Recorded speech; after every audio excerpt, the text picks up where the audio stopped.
Je découvre l'univers incroyable des crypto-monnaies en décembre 2020. Et malheureusement pour moi, on est en plein Covid-19 et à cause des mesures de certains États qui ont causé tout simplement une impression monétaire énorme, beaucoup d'actifs se retrouvent en train de prendre de la valeur. Parce qu'il faut bien comprendre que cet argent-là, il faut bien mettre ça quelque part. Donc des actifs comme les crypto-monnaies prennent énormément de valeur. Donc, au cours de l'année 2021, on fait face à un bull run. Tout prend de la valeur sans même vraiment de sens. Et c'est comme ça qu'en novembre 2021, le Bitcoin atteint son ATH plus de 68 000 $ le Bitcoin. Mais juste après ça, vous savez, la nature aime bien fonctionner en cycle. Et cela est également propulsé par certains crashs comme celui du Luna ou bien celui du FTX. On retombe dans un bear market énorme. Le Bitcoin quitte de 68 000 $ pour atteindre presque les 11 000 $. C'est tout simplement incroyable. Mais en cette fin d'année 2023, beaucoup d'indicateurs nous laissent penser qu'on va revenir dans un prochain bull run dans quelques jours, dans quelques semaines. Notamment, il y a les ETF Bitcoin qui risquent d'être approuvés dans quelques jours. Il y a le halving du Bitcoin qui vient dans quelques mois. Et tous ces éléments-là nous laissent penser que forcément, il risque d'y avoir un énorme bull run et un bull run comme il n'y en a jamais eu. Alors, face à ça, comment est-ce qu'on doit se comporter? Parce que beaucoup de personnes pensent que le bull run, ce n'est qu'une occasion de gagner de l'argent. Non, il faut savoir que pendant que beaucoup de personnes gagnent de l'argent, beaucoup d'autres en perdent. Tout simplement parce qu'ils commettent des erreurs qu'il ne faut surtout pas commettre. Et dans cette vidéo, je vais vous donner les 6 erreurs qu'il faut à tout prix éviter si tu veux sortir de ce bull run-ci gagnant. Allons-y, let's go.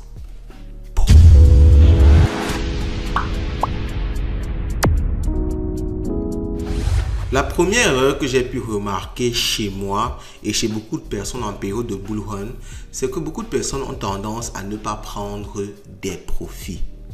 Ne pas prendre des profits est très récurrent. Tout simplement parce que on voit que les actifs sont en train de prendre la valeur, ça explose. Des gens gagnent des millions à gauche, des gens gagnent des millions à droite. Tu achètes une crypto-monnaie qui fait 1x2, 1x3. Et entre guillemets, la cupidité humaine, tu te dis que ça va continuer comme ça de façon éternelle. Ce qui fait que tu gardes une crypto-monnaie et souvent tu la gardes beaucoup trop longtemps. Je me rappelle ainsi rapidement de STEPN. J'ai présenté STEPN ici sur cette chaîne qui était tout simplement une application qui est même toujours, je pense, c'est toujours fonctionnel. Juste que ça a vraiment perdu la hype que ça avait lors du bull run. Ça permettait de gagner de l'argent en marchant. Et j'avais découvert cette application là vraiment très tôt. Ça veut dire que je gagnais vraiment beaucoup d'argent au début de cette application là. Quand je l'ai découvert, j'avais beaucoup d'argent en GST qui était la crypto-monnaie du jeu. Et comme c'était en train de prendre la valeur, ça quittait de un GST valait 1 $, après c'est passé à 2, après c'est passé à 4 $ sur la blockchain Solana et ça ne faisait que prendre la valeur comme ça. Ce qui fait qu'à un moment donné, j'accumulais des GST, je voyais le GST monter et je me disais que ça devait monter de façon éternelle. C'était la hype, tout le monde parlait de STEPN. Chaque chaîne, chaque influenceur sur Twitter, partout on ne parlait que de STEPN. Et c'est comme ça que je me disais que ça devait monter éternellement. J'ai donc gardé une quantité incroyable de GST que je n'avais pas vendu parce que je me disais que ok, éternellement ça va prendre de la valeur. Et lorsqu'il y a eu le retournement, sur STEPN, j'ai finalement perdu énormément d'argent et je n'ai pas été aussi rentable avec STEPN que je l'aurais voulu. Alors certes, j'ai quand même été rentable, mais si j'avais pris des profits au fur et à mesure et que je n'espérais pas que ça fasse 1 fois 1000, 1 fois 10 000, je devais sortir de là beaucoup plus rentable. Donc lorsque vous prenez des positions lors du bull run, n'attendez pas forcément de faire 1 fois 10 000, de faire 1 fois 1 million.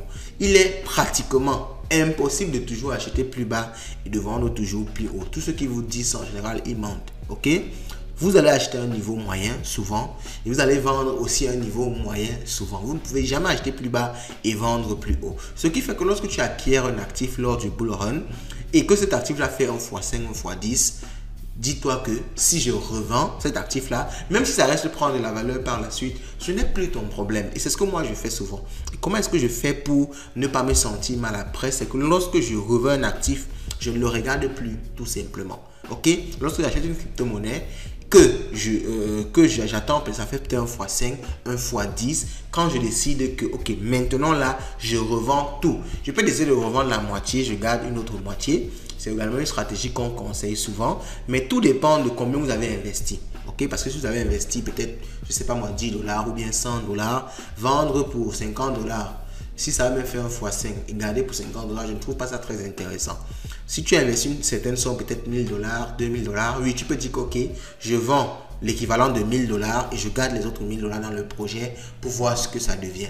Ok, donc quand moi je décide de vendre tout, je ne regarde plus le projet là. C'est-à-dire, quand j'ai mis cette crypto-monnaie dans mes favoris, du genre que je regarde chaque matin, chaque 2 jours, lorsque je décide de vendre, j'enlève ça carrément de ma liste. Je ne veux plus regarder quoi que ce soit concernant ce projet-là. Parce que si ça prend trop de valeur par la suite, je vais me sentir frustré. Je vais me dire, ouais, si j'avais laissé l'argent là-dedans, je devais gagner beaucoup plus. Et c'est ce que je vous conseille également de faire. Pendant le bull run, fixe-toi des objectifs en avance. N'attends pas qu'il y ait une certaine folie. Parce que quand il y a une certaine folie, tu vas réagir par rapport à tes émotions. Tu vas voir tel crypto a pris plus 10, plus 100%, tu vas courir l'acheter. Quand tu cours l'acheter, elle est en train de perdre de la valeur. C'est comme ça que pendant le bull run, tu peux te retrouver en train de t'embrouiller, malgré que tout le monde, mais finalement, toi, tu t'embrouilles et tu ne gagnes même pas vraiment d'argent. Tu te retrouves plutôt en train de perdre de l'argent. Ou alors, tu vas acheter une crypto-monnaie. Lorsqu'il y aura une petite correction, tu paniques, tu vends et la crypto-monnaie remonte par la suite. Donc, il faut te fixer des objectifs dès le début. Quand j'achète cette crypto-monnaie-ci pour le bull run, dès que cette crypto-monnaie-ci fait 1 fois 5, 1 fois 10, je la vends. Tant que ça ne fait pas ça, je ne la vends pas. Mais bon, pour être aussi très sûr de ça, il faut faire une bonne analyse de la crypto-monnaie dans laquelle tu vas investir. Tu l'investis, tu dis que, ok, tant que ça atteint, ça fait 1 fois 10, je vends. Ok, tu as fait une analyse fondamentale, tu es quasiment sûr que ça va faire 1 fois 10. Là, tu l'achètes et tu attends. Si ça prend 2 mois, tu attends. Ça prend 3 mois, tu attends. Il y a une correction, tu ne paniques pas. Et en général, si tu te fixes des objectifs comme ça, pendant le bull run, faire 1 fois 10, 1 fois 5 est assez simple. Donc, moi, je pense que si tu te fixes 1 fois 5, tu peux vraiment, dans beaucoup de cas, avoir raison. La seconde erreur, on l'appelle l'effet Dunning-Kruger. C'est tout simplement cet effet-là qui consiste à avoir peur. On appelle souvent ça également du FOMO, Fear of Missing Out.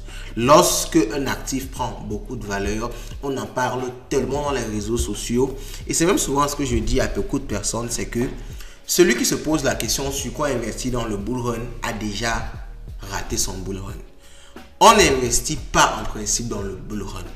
On investit avant le bull run, comme maintenant. C'est la période propice pour se positionner pour ce prochain bull run là. Parce que maintenant, tout est encore calme. Rien ne fait encore 1 fois 10, 1 fois 20, 1 fois 100.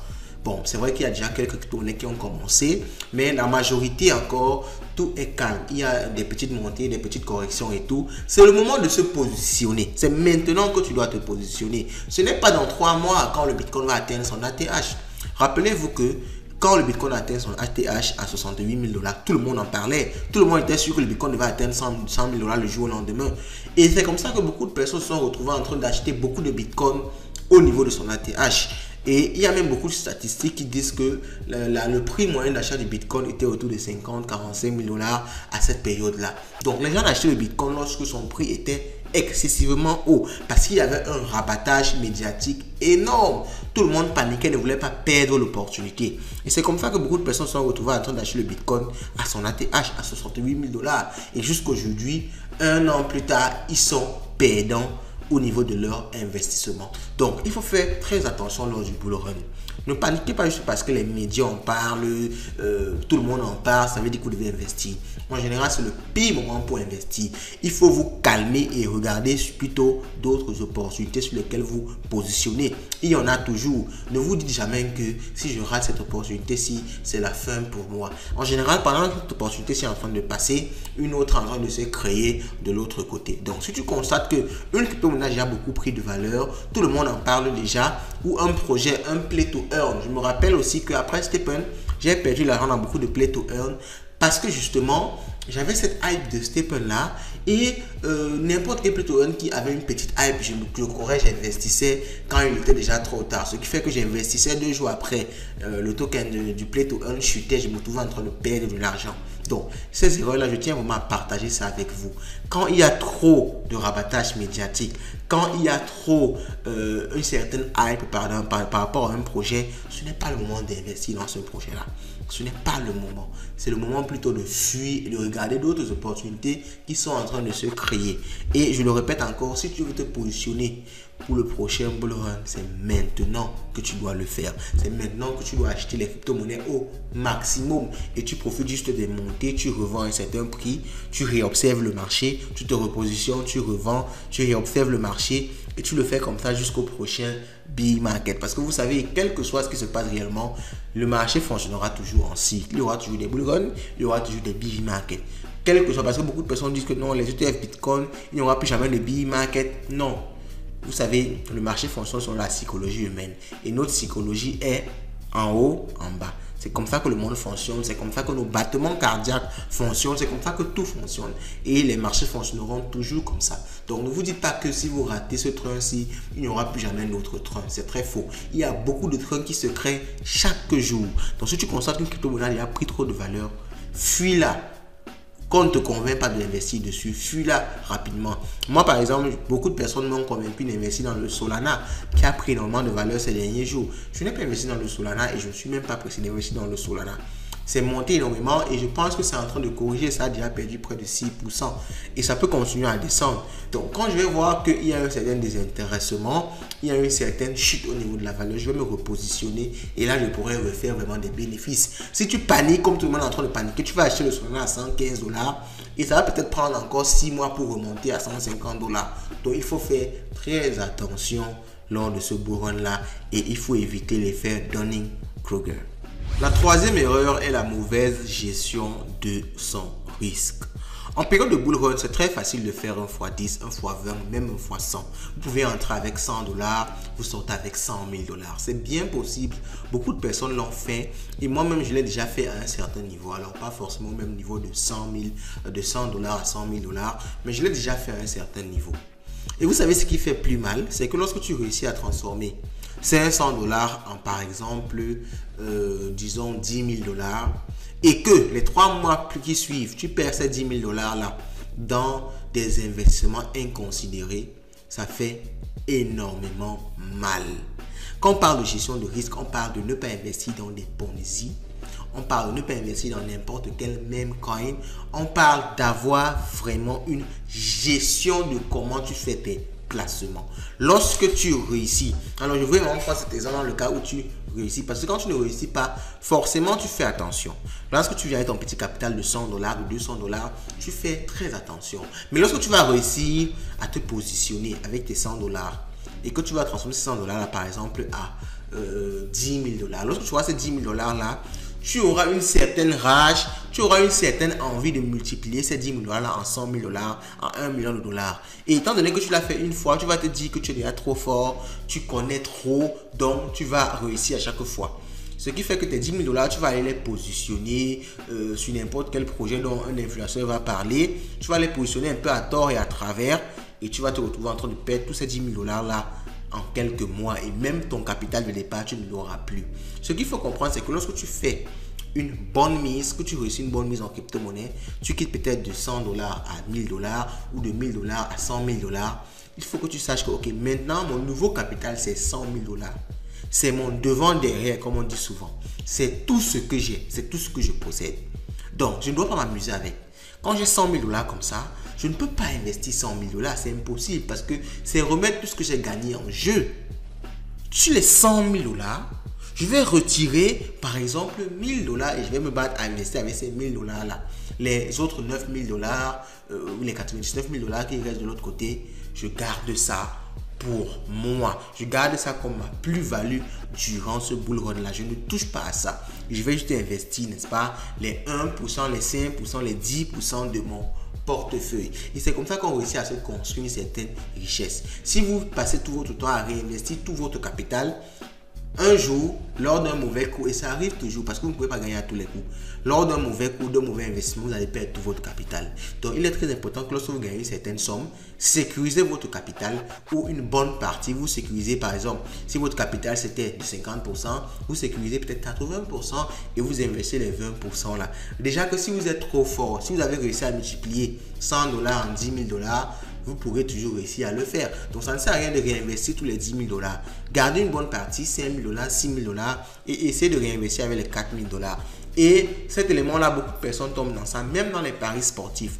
Un parieur, le jour qu'il gagne 1 million, il cherche à reparier ces 1 million-là. Non, c'est pas possible. Tu as perdu, par exemple, au cours de plusieurs paris sportifs, 100 000 francs.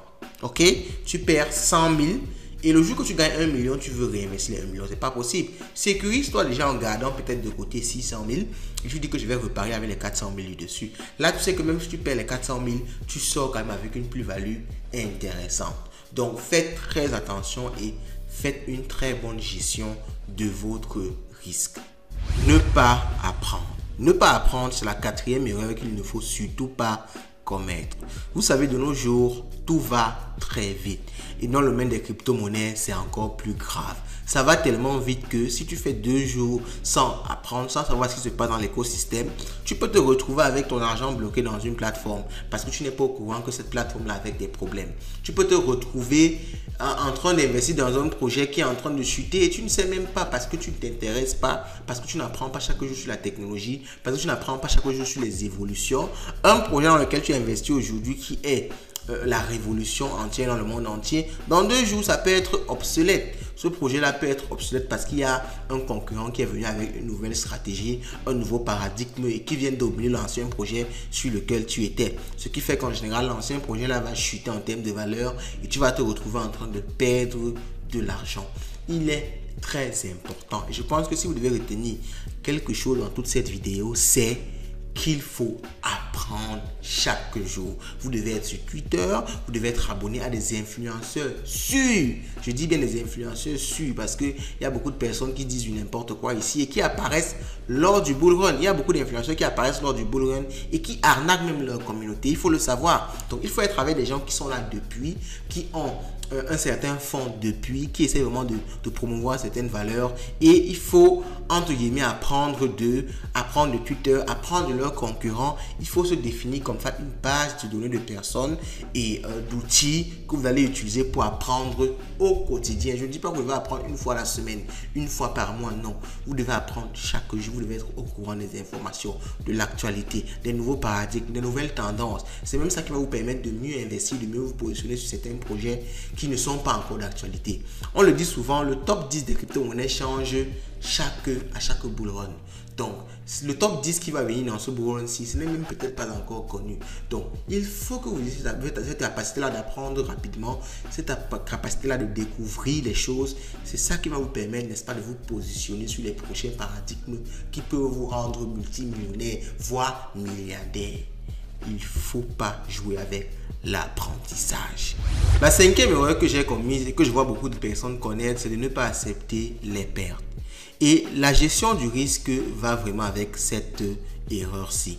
Dans une stratégie de trading que vous définissez, vous devez définir, n'est-ce pas, la partie perte. Parce que les pertes font partie de l'investissement, font partie du trading. Vous pouvez bien analyser une crypto-monnaie fondamentale, vous faites une analyse technique, vous êtes sûr que c'est cette crypto-monnaie qui va faire 1 x 5, 1 x 10. Mais contrairement à ce que vous êtes en train de dire, la crypto-monnaie fait plutôt un moins 5%. Après, ça fait un moins 10%. Alors, c'est pas parce que vous avez défini dans votre stratégie de trading que vous ne vendez pas. Tant que ça ne fait pas 1 x 5, vous n'allez pas vendre. Non. Dans votre stratégie de trading, vous devez mettre également en noir sur blanc que si cette crypto-monnaie-là fait déjà moins 20%, j'accepte la perte. Parce que dans la stratégie de trading, vous allez définir le retracement. Vous allez vous dire que, ok, même si cette crypto-monnaie corrige, même s'il y a un certain retracement, ça ne doit pas dépasser les 32%. Si tu vois une crypto-monnaie dans laquelle tu as investi, même pendant le bull run, qui fait déjà un moins 50%, un moins 70%, ne la conserve pas juste pour avoir raison. dans l'investissement, dans le trading, dans le positionnement pour gagner de l'argent, il ne s'agit pas d'avoir raison. Vous pouvez faire des pronostics, mais vous n'avez pas raison au final, malgré les recherches que vous avez faites. Ok? Donc, lorsque vous avez fait ça, vous devez également intégrer au fait que vous pouvez perdre. Et quand vous intégrez ça, ça vous permet d'accepter un certain niveau de perte. Vous pouvez vous dire que ok, cette crypto-monnaie, si malgré que j'ai investi, avec toutes mes recherches, je pense que ça va monter, mais si ça descend déjà de 30%, de 50%, je préfère perdre pour me repositionner autre part. Parce que je me retrouve comme ça aujourd'hui, par exemple, avec les cryptos dans lesquelles j'avais investi lors du précédent bull run et qui ont tellement chuté qu'ils sont même presque carrément mortes. Je les ai tous dans mon portefeuille parce qu'à ce moment-là, je ne voulais pas avoir tort. Je me disais que j'ai fait le maximum de recherche, je me suis documenté et tout. Je ne peux pas accepter ça. La crypto-monnaie va remonter, je ne panique pas. Finalement, je me suis retrouvé comme ça à perdre 100% de mon capital parce que aujourd'hui, ces crypto-monnaies-là valent 0,000. Je ne sais même plus combien de zéros après. Et il n'y a aucun élément qui laisse penser que ces crypto-monnaies-là vont me valoir, je ne sais pas moi-même, peut-être des $1000 un jour. Donc, il faut accepter que tu peux avoir tort. Et on va terminer avec le meilleur pour la fin. La cinquième erreur qu'il ne faut surtout pas commettre parce que cette erreur-là, vraiment, c'est elle qui peut te faire chuter totalement. C'est-à-dire perdre tout ton argent lors de ce bull run. C'est la sécurité. La sécurité est incroyablement importante parce qu'à cause d'une erreur de sécurité, parce que tu as exposé ta clé privée, parce que tu es lié à un exchange et que tu ne suivais pas cet exchange-là en bonne santé, que tu ne suivais pas cet exchange-là va fermer du jour au lendemain et que tu ne t'inquiètes pas de tout ça, que tu n'as pas de clé Ledger, que tu ne connais pas l'actualité sur Ledger, que tu ne sais pas si les moyens que tu as, les moyens dans lesquels tu as mis ton argent sont sécurisés. Si tu ne te rassures pas de tout ça continuellement, parce que moi je le dis toujours, il n'y a pas une sécurité à 100%. Même si tu as un portefeuille privé, il faut toujours te rassurer que ok, tu n'as pas égaré ta clé est en sécurité, elle n'est pas abîmée, tu n'as pas montré ta clé privée à quelqu'un un jour. Il faut te rassurer de tout ça de façon continuelle. Si tu gardes tes fonds sur un exchange, tu dois suivre cet exchange-là. Qu'est-ce qu'on dit de l'exchange là? Est-ce que l'exchange a des problèmes en justice? Si l'exchange a des problèmes en justice, c'est peut-être l'occasion pour toi d'enlever ton argent de l'exchange, de le mettre autre part. C'est ce genre de choses que tu dois faire continuellement pour te rassurer de la sécurité de tes fonds. Parce que tu peux te battre comme ça pendant tout le bull run. Tu amasses un capital important, tu fais des gains incroyables et du jour au lendemain, on te pirate ta clé privée, on vide tes fonds. On pirate ton wallet, ton portefeuille qui est sur ton téléphone, on vide tes fonds. On pirate un exchange dans lequel tu es, tu n'étais pas au courant qu'ils avaient des problèmes avec la justice, on gèle leur compte, on bloque tes fonds. Tu peux te retrouver comme ça en train de perdre tout ce dont tu as travaillé et pourtant tu t'es bien battu à le travailler. Donc cette erreur-là, vraiment, c'est l'erreur pour moi qui est la plus importante. Il faut absolument se rassurer que niveau sécurité, je suis au top. Authentification double facteur avec les applications comme Google Auth. Tu as mis ton numéro de téléphone, tu as fait ta vérification. Il faut mettre vraiment tout ce qui est possible de mettre pour être au top niveau sécurité. Tu as une Ledger, tu as même des concurrents de Ledger. Tu as cet ensemble, tu as ce panel-là qui va te permettre, n'est-ce pas, de gagner au maximum en termes de sécurité. Quand tu ne te rassures pas de ça, je t'assure, tu peux travailler durant tout le bull run et tu perds tout du jour au lendemain. Dites-moi ce que vous pensez de cette vidéo en commentaire et on se dit à la prochaine.